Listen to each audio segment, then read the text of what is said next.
welcome to Sports Talk. I'm your host, Myshawn. William Coleman is off saving the world, and we're going to be talking about some NBA playoffs. We knew where we was going, we knew how we got here, and we already knew the 4 teams that was going to be here. Unfortunately, I'm sorry, Raptor fans, museum, Saturdays are free. Feel free to go see your Raptors. I mean, remember, LeBron James, kind of compare him to Thanos now because he did some amazing things, just snapping his fingers. You know, when a person put on 3 rings and reminds you that they have championships, and then they look at the team that they're playing and they're like, and everybody falls out. I mean, the first casualty was the coach. Now you got the whole sports world talking about, should we disband the team? That's a Thanos move. And if y'all don't know that move, y'all need to go watch Infinity Wars, because that's what LeBron James did to the Raptors. He snapped his fingers and he just pretty much made them disappear. Now he got them questioning their existence. That's amazing right there. But now he faces, which I think is probably one of the tougher teams.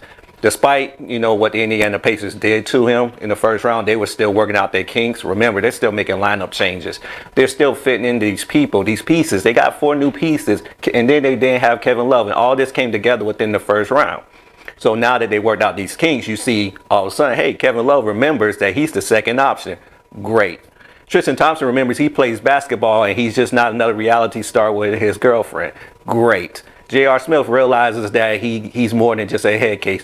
Great. Now you got your role players playing great, and they're led by Kevin Love, which is awesome to me because Kevin Love needs to score 20 points to help take the load off LeBron James.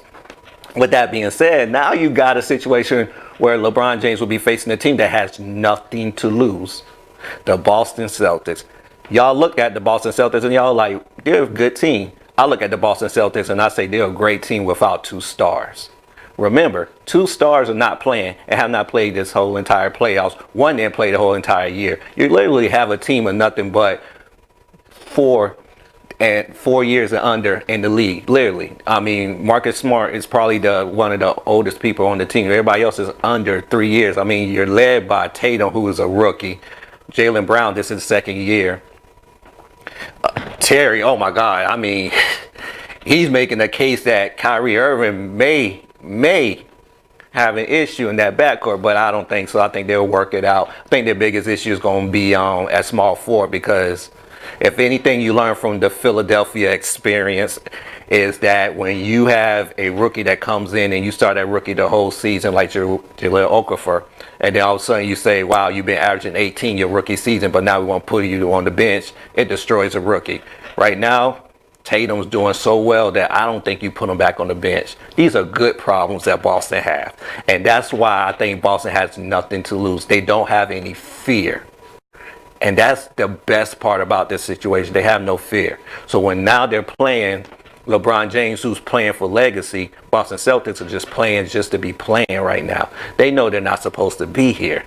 That's wonderful about them. Plus, everything that they gain is just experience for next year, which I think is the reason why Kyrie opted for the surgery. He wanted to make sure he's ready for next year because, you know, the uncertainty of LeBron James.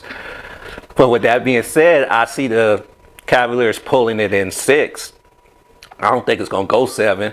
I don't think Boston's going to win without their 2 stars. Remember, when I say stars, I mean all stars. One is a champion. Let's not forget, Kyrie is a champion. He is a 20-point scorer. Hayward is an all-star, and he's a 20-point scorer. I mean, they're doing it without those 2. Horford is really carrying them, but Tatum, that's a whole nother issue right there. Jaylen Brown, that's a whole nother issue. This is going to be a matchup problem for Cleveland. But I think Cleveland can win it out because who can match up with LeBron James? Nobody. Unfortunately, they have nobody that can match up with him. That's a good problem. Also, I think this is a Kevin Love series. Even though Boston is big, they don't play big. And their big men are not really big men. And Kevin Love's really a soft big man, but he's a scorer. So that means this is a tailor-made situation for him. Tristan Thompson, he's more of the banger, rebounds. You're not looking for him to score. So this is prime for him to go down there and get those rebounds. I mean, 6, I could see it in 6. You know, unfortunately, you know, this is the end for the Boston Celtics. Now, if you shift out west, this is the more interesting one for me. Is because as much as I like the Rockets and I love the way that they're playing, I'm not bought into their system and I'm not bought into the coach. I think it's a great system for overseas. It's a great system for the regular season, but playoff basketball is different. And we've seen with the Phoenix Suns that system will get you to the conference finals, but it will never get you to the championship. And they're facing a team in Golden State that you don't know who's going to score. And that's the scary part. And I always say Klay Thompson is their X factor, because Klay Thompson is really I think he's better than Steph Curry. He's bigger. He plays defense. He can handle the ball, and he could go in the hole, and he could shoot threes. He's scary, and he's a matchup problem. And then you surround him with the fact that you got Kevin Durant, and you have Steph Curry, Draymond, and then you throw in Iguodala. I mean, the bench is good. Swaggy P, even Swaggy P on a good night can score. So, I mean, right now, I don't think that the Rockets have enough firepower to keep up with them. And that's the thing about the Rockets. They got firepower. They got an open offense. But you got to understand, you got a team that can run with you. Golden State wants to run. So you want to run with a team that wants to run. That doesn't make sense. There has to be some defense in there. And unfortunately, I don't think the Rockets have enough to do it. Yeah, you got Chris Paul, who does play defense. But I think he's the only one on the team that does and can play defense. Everybody else can score. James Harden is a matchup problem, but who he's going to stop. So he scores, his band going to score. That's just poor basketball. Yeah, you have Gordon. Gordon's small, but I like Gordon. I think their X factor is an old man called Joe Johnson. And I like Joe Johnson. Joe Johnson is a 6'8" multi-forward who could play every position. I think that this series is tailor-made for him. And if he's used in the right way, I believe that the Rockets could win, but unfortunately, I don't think they're going to play him. I think it's going to be another situation like a couple of years ago with San Antonio with Tracy McGrady. They kept Manu Ginobili in, ended up losing, but if you would have started Tracy McGrady, you might have won because he was the better player at the time. Sometimes you just want to hold on to your principles, which is nothing wrong with that. You live and die by it. And we're learning that a lot of teams right now are in panic mode because of that. You have Washington, great backcourt, ready to throw them to the wolves. They're ready to separate the backcourt. You got another great backcourt in Portland. They're ready to separate them. And then let's not forget what a lot of people are calling a failed experiment, which I don't think so, is OKC. I think OKC, if Paul George signed up, I think next year would be better for them. But y'all not sold on Carmelo. I think Carmelo's a top 5 scorer. Y'all not sold on him. I'm sorry, I apologize, but he's a top 5 scorer. Numbers don't lie. This was just a bad year trying to fit into a new offense. And a lot of these teams are piecing together people to try to outplay and outbeat the Warriors. And one thing I tell people is the Warriors did something that a lot of people don't understand. They drafted. OKC drafted too a couple of years ago, but through trades and free agency, they let their draft picks go. Warriors found a way to keep theirs. And their core group were drafted. Why is that important? Because you look at Los Angeles Lakers right now, and a lot of people are like, oh, they should do this, they should do that. They drafted well. You can say whatever you want to say about Ball, but he's still good. You can say whatever you want to say about Ingram. He's thin, but he can ball. Kuzma. I mean, you didn't expect that from Kuzma, but you got Kuzma. So you have a young core. Julius Randle even played well this year. So, I mean, why give up those pieces if you don't have to? Now, if you can get somebody through free agency, that's a bonus. But if you got a core group, keep them. That's what the Warriors did.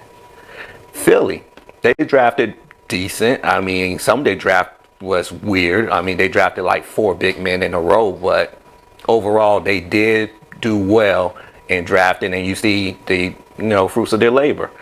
Boston is a great example of that, too. And a lot of people are like, man, maybe they should start trading to get over the hump. Well, look where they're at right now.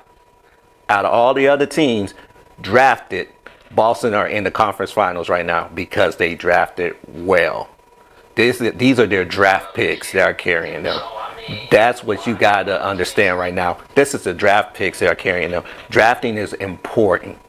Yeah, you can piece together through free agency here and there, and there's nothing wrong with that. But when you can draft, you could do a lot. That's why a lot of teams suffer right now, because they don't know how to draft. You got to know how to pick players. Look at the Brooklyn Nets. Don't draft well. So this is where we're seeing the NBA now. So thanks to LeBron James, who's going to pretty much have the Raptors disbanded. I mean, you're going to see a lot of trades this offseason, and this is going to be in the good offseason.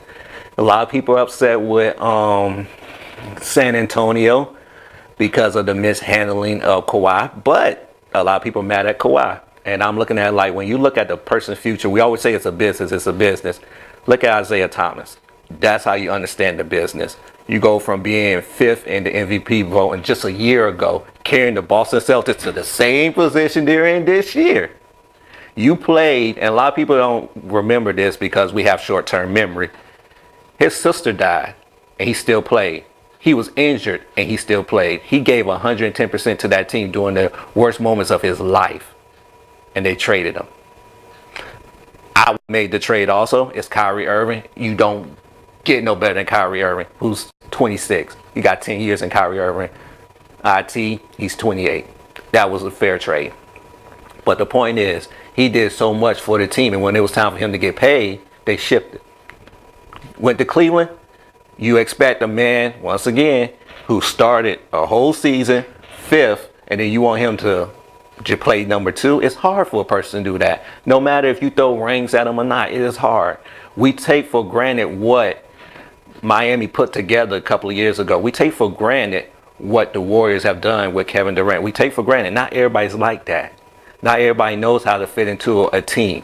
It is hard when you go from being the alpha dog to then want you to play second fiddle. It's hard. And for IT, it was hard. And then how did he get rewarded? Shipped out again. Now, this off season, unfortunately, he'll be lucky to get a job. And I feel bad for him because he's really a good player. He's undersized, but he's a good player. I hope he does get a job. Will he get a starting job? It'll probably be on a bad team. But I hope he get a job. I hope he's worth the investment. He's not going to get the bricks truck as he wanted because of how they treated him. But at least he'll have a job. But then you have Kawhi. He saw that. Kawhi watched that happen, and you expect him to go out there and play? No, I wouldn't either. He's hurt. We don't judge people who are hurt. If your coworker call out sick, or you sitting there at our job like, I don't think they sick. I sick and I came in. Well, that's you. Good job. Congratulations. When you get that pink slip, they ain't going to sit there and say, we appreciate you coming in on your day off. We appreciate you coming in when you're sick. They're going to say you're fired. Kawhi understands that. It's a business. He is a business. He is a business outside of the business. So when he's protecting himself, we should look at it the same way as if it was us. Because if it was us, we'll protect ourselves. Yeah, you got his teammates saying, well, I played through this, I played through that. Good, great. For every one person that played through something, and there's 50 million that did the same thing, and now they're on the wayside. It's a business. That's why it's 1% of 1% that make it. I applaud him for standing up and making sure that he is ready to come back. And I think this offseason, if they don't patch things up, they're going to trade him. But the good thing about it is he's in his last year of his contract. So technically, you can't just trade him. Because no team is going to trade for a person that's not going to sign up back with him. So right now, he controls the card. He controls the narrative. And that's what LeBron James did for the league a couple of years ago. He gave the power back to the players. A lot of people don't like that. This is what you get. This is great because there was a time where players could not do these things. Remember, y'all praise Michael Jordan, but Michael Jordan wasn't getting paid. Michael Jordan wasn't getting paid on the court and off the court, unfortunately. That's what happened. He didn't start getting paid until later on in his career. So this right here is a great thing. I'm pro player and I always will be. And you have to thank LeBron James for that. And another thing, stay off LeBron James so much. What has this man done to y'all? Y'all hate this man so much that I'm wondering if it's personal. Did he not sign an autograph for you? Did he tell you that your breath stink? I mean, did he look at you one day and just say you can't play basketball? You hate on a man that has not done nothing to you. I mean, this man has done nothing but win. You may not like the way he wins. I'm old school basketball, trust me. I love the way Detroit used to beat up on Michael Jordan. I love the fact that when Michael Jordan went through the lane, he felt the ground. You know why? Because that taught him next time he need to go in there harder. I love that type of basketball, but this ain't that type of basketball. This ain't old school basketball where, you wanted to see Michael Jordan play against Charles Barkley. No, this is the time where they're like, you know what? We want to make money. So the best way to make money and to win rings, to secure our legacy and what the young kids say, the bag, we're going to play together. These people have been playing together since AAU. If you fought anybody, fought the AAU system. I don't know if y'all know about the AAU system. I don't know if y'all seen the AAU system or y'all been a part of the AAU system. But the system is set up to have the best of the best. So these young men are playing with each other and against each other all year long before they even touch high school or college. So they're traveling together, they're living together, they're doing all these things together. So by the time they make it to the pros, they're like, we can play together. I already know how you play. You know how I play. They play together in summer leagues. I mean, they're so immersed with each other that it's obvious that they're going to play with each other. So we need to lay off of it, let them have it. This is their time. We had our generation. We had our Michael Jordan. We had our Kobe. We had our Dr. J. Dr. J. Always remember Dr. J. Dr. J, then Michael. Dr. J, then Michael. Dr. J was famous. Very famous. Man. So my predictions out west will be the Warriors. Big picture, Cleveland and the Warriors. I see a 7-game series. I see a series where you will see the best out of Kevin Durant and LeBron James. I see a series where you will see everything left on the table. I see a series that will define whether or not LeBron James stay in Cleveland. If he wins, I think he does stay. I think he figures it out and he stays if they win. If he doesn't win, I don't think he's staying. But I don't think it's because he doesn't think the team's good. I just think that he's looking at longevity. He's 33. Right now, winning rings is where he's at. He's secured everything else in his life. So winning a ring, I mean, do I think it'll be bad? Do I think that would suck? I mean, yeah, because... But on the other hand, I mean, I can't get mad at a man that's being judged by how many rings he has or doesn't have and get mad at him when he tries to go and get rings. I mean, that's kind of silly. We get mad at him because he doesn't have all the rings, but then we get mad when he put himself in position to get the rings, i.e. when he made sure that these people got traded to bring it to the team to make them better. We want to get mad at him, but then we want to have the argument, well, he don't have just an amount of rings. Well, he's doing everything he can to get rings. Trust me when I tell you, if Michael Jordan could have done it back then, he would have. Y'all don't listen to them players that play with Michael Jordan. If Michael Jordan had more control, he would have rewrote that whole Bulls team. And that's a fact, to include Scottie Pippen. Nobody liked him. So don't sit up here and think, oh, he's just trying to rewrite his hit. No, Michael Jordan would have did the same thing. He just didn't have the opportunity to do. Remember, we learn from not only our mistakes, but the mistakes of others. LeBron James has learned from the mistakes of everybody that has played before him, and he realized how powerful he really is. And that's why he's in the position he is to rewrite his history. He is going to win 1 or 2 more rings. He's not going to be Michael Jordan.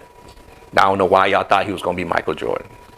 He's not. But he's a great player right now. Arguably one of the best players to probably ever play the game that we have seen. Because there's a lot we haven't seen. I don't submit him with anybody other than Magic Johnson. I think he is the best version of Magic Johnson. And I think that that's who he is. Just like Ben Simmons. I think Ben Simmons is a wonderful Magic Johnson. He's 6'10". He can handle the ball, and he doesn't like to shoot threes right now. He plays within himself. It's amazing how Ben Simmons is playing right now. I like Philly. Boston liked him a little bit more, but I like Philly. So, that was great. And that was wonderful to see. Ben Simmons, I don't think he should be Rookie of the Year. I mean, Donovan Mitchell probably earned it, if not Tatum. And Tatum's still playing, so it's all when they close the voting.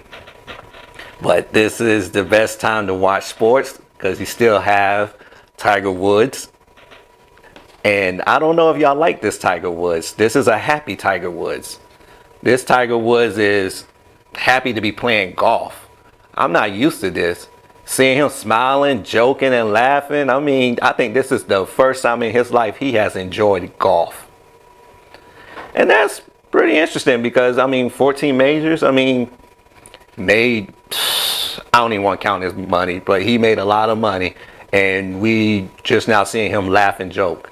And that shows you, with age comes understanding. And he understands himself now. He understands that, what? I'm playing the game I love. Being out those couple of years, battling that back and things like that. He probably, got a better understanding of who he is and a better understanding of what he does. And now he appreciates golf. I'm not used to this Tiger Woods. I like the Tiger Woods that just had the death stare. You see him out there, he's just staring down like you just knew that he was there just to defeat his opponent. Now he's joking and laughing with him. And I just gotta get used to this. This is a nice Tiger Woods, a very nice, happy Tiger Woods. And I guess, that's the way sports is right now. They're enjoying themselves because they made it. They're not coming from the struggles of people before them. And I think that's what we need to understand. They're not in that type of struggle. They have their own struggles. They're not old school struggles where they made it and they had to hold on to it. Now they're happy and they enjoy the fruits of their labor in their prime. And you're seeing that around sports now. That's the new theme, is for them to enjoy life. Instagram helps them to enjoy life. So you're seeing a lot of our sports figures enjoying the fruits of their labors now. And we get mad and upset because we think that they're not, taking it serious. Gronk, Patriots, not taking it serious, you should be out there winning. He's like, I'm here to have fun. I made it. You know how many people didn't make it? You know how many people couldn't be here? And it made me think about what Jalen Rose said. We always talk about bust because, we just came out the NFL draft and we're going into the NBA draft and they always talk about bust, a person of bust. And Jalen Rose said it best. How am I a bust if I made it? If I was able to provide for my family and myself, how am I a bust? Just because I ain't live up to your expectations, I'm a bust? No. Any career is not a bust. If they made it, we don't know what they have done to get to where they are. And now all of a sudden we won't call them a bust because they don't average 20 points and win 5 rings. No. They provided for a family. They had a solid career. Whether if they played 1 year or if they played 13 years, they had a successful career. Nowhere else in the world is that considered a failure except in sports. We need to stop putting those labels on people. They did something that we couldn't do, obviously, because if we could, we would do it. So we need to stop calling them a bust. We need to stop, giving these labels of failure to these people who are seeing their dreams out. They did what it took to make it. And they made it. Now, let's talk about these owners flying around Meek Mills and making him the face of injustice. And the only reason why I'm bringing this up in sports, because it's sports owners that are doing this. I want y'all to not let that fool y'all. Meek Mills is not the face of injustice. He committed a crime. He has a felony. He's a felon. He did wrong. You may not have liked how the judge treated him, but it's not like he was innocent. There's a difference. The reason why I bring that up and you have to be careful is because they will stand with Meek Mills, but will not stand with Colin Kaepernick. And Colin Kaepernick been standing up or kneeling for this. So what's the difference? Colin Kaepernick has no felonies. Colin Kaepernick's a model citizen. Only thing he did was bring light to the injustice that's happening in this country. But an owner would rather stand with a known felon than with a man who has done nothing wrong that's doing the same thing, bringing light to it. Don't get bamboozled. Because one thing you have to understand that is going down is this collusion case, he could win it. That's very important. Plus, someone else has entered into the lawsuit also. He could win it. Y'all thinking collusion means, oh, they in the room together conspiring. No, collusion means that I can pinpoint that y'all have had a conversation. Truth is, they did have a conversation. They always have a conversation. Not just about Kaepernick, but all other players. Despite what y'all think, these owners eat, sleep, and breathe with each other. They're billionaires. Money only hangs out with money. They have winter retreats together. You don't think they're talking about players? Do you not think when Richard Sherman was a free agent, the Seattle Seahawks did not talk to the 49ers? They didn't have conversation? Nah, let's stop pretending. That's why we have to be more careful when we see them doing things with Meek Mills. Yeah, it's a feel-good story. And I know y'all like, it just was the basketball. No, it was just Philadelphia. No. Robert Kraft was one too. Think about that. Because he has an open spot for a QB. We need to stop letting these people bamboozle us. We need to stop letting these people make us think, oh, these are feel-good stories. What happened to Meek Mills, I'm sorry. It happened. But to put him as a face of injustice and to stand with him when you had a man that's been carrying on this burden for the past, you might as well say, what, 2 years? Who has not worked. It's not like he's not good. It's not like he can't play. But no owner would have stand or sat with him. But yet, they'll sit with Meek Mills. It's all just a smokescreen to keep people from thinking that it's a collusion. Because at the end of the day, I'm standing with Meek Mills. Robert Kraft could say, hey, I'm supporting Meek Mills. Why wouldn't I support? I mean, he just can't throw the ball. He just doesn't fit our system. Really?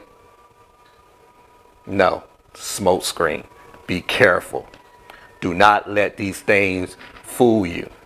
Because it will fool you. And it caught me too. Trust me. It caught me too, but then I had to look back and I was like, well, Colin Kaepernick, nobody stood with him. Not even Ray Lewis. You know? Ray Lewis even talked about him. Like, oh, man, I don't even know if he realized his identity, you know. He doesn't understand who he is. Why? Because he's mixed. He can't understand the struggle. Sounds like some internal hatred or racism there, but we'll leave that for another show. And NBA draft.